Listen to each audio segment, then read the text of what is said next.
kumukulo na ang crab, ang alimango. Lagyan mo lang siya ng luya. Sabaw pa lang, ulam na.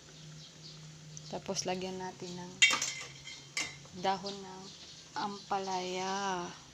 Masustansya. Wait natin. Tikman natin.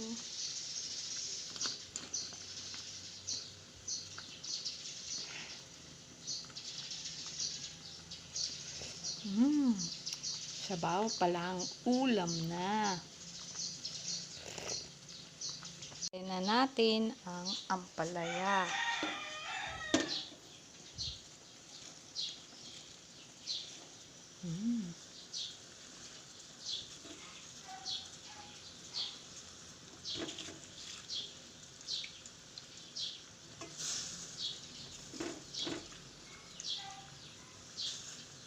Tapos tatakpan natin.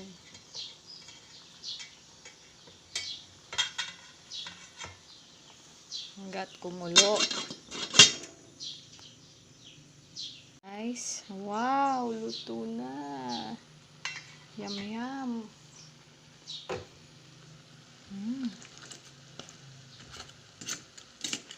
Luto na ang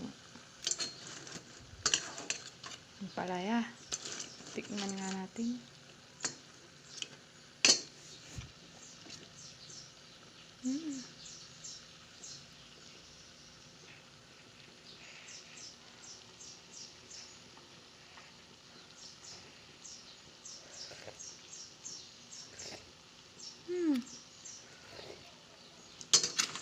Sarap.